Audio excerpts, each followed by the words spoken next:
Hello students, this is Supriya Mogle, Assistant Professor at Center for Distance Education, Shivaji University, Kolhapur. I am here to discuss about one small part of role of state and central government in promoting entrepreneurship. The small part is Micro, Small and Medium Enterprises Development Act 2006.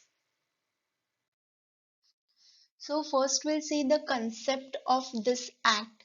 So this act that is named Micro, Small and Medium Enterprises Development Act. So the heading or the name itself indicates that this act was formed for development of micro, small and medium enterprises.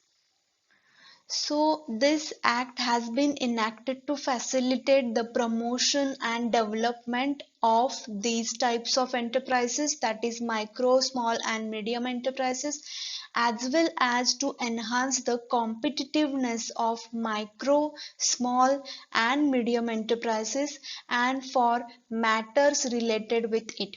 Means there are various types of factors that has to be considered related with micro, small and medium enterprises, or there will be some issues related with these enterprises, and these matters also included in this act.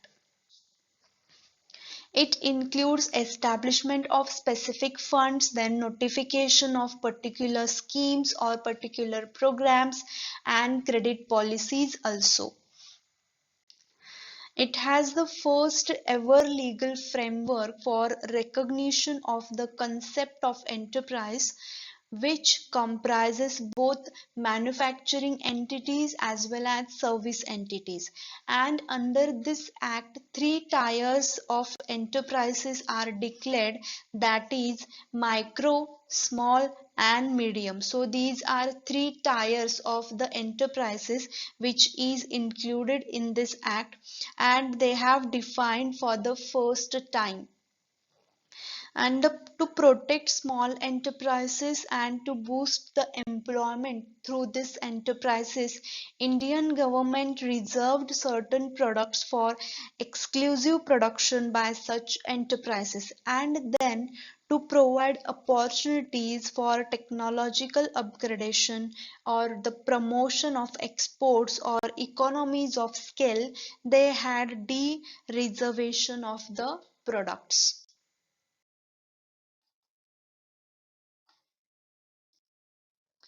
Next is one program called NMCP, stands for National Manufacturing Competitiveness Program.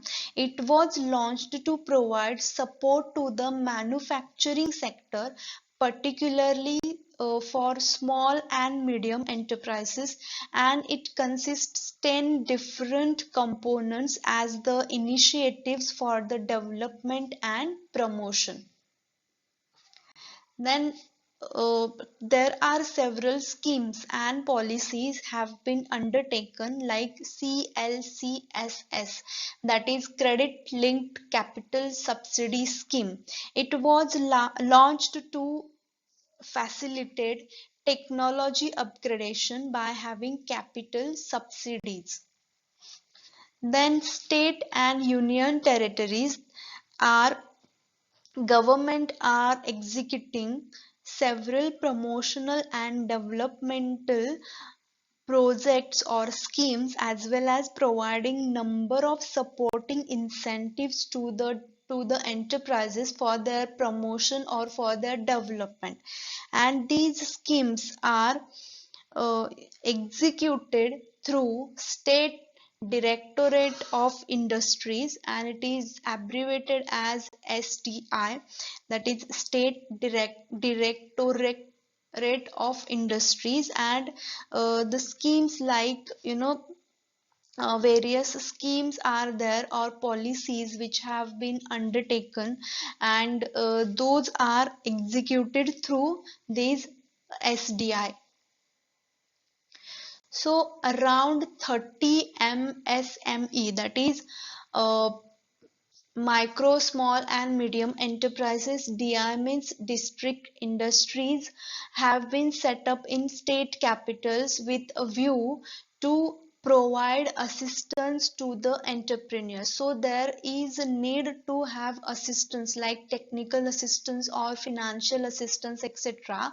And around 30 of these district industries have been set up in state capitals, and they provide assistance to the needy entrepreneurs.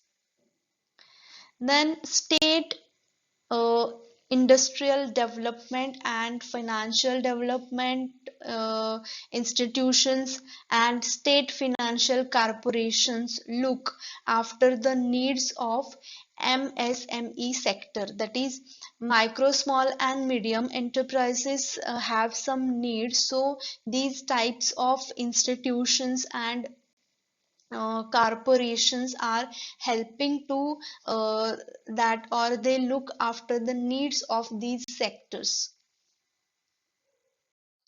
So here I complete my video. It is a small topic of this act. You just have to remember why this act was formed, what is the main objective of this act, and what are the different programs and schemes are implemented through this act. Okay, thank you.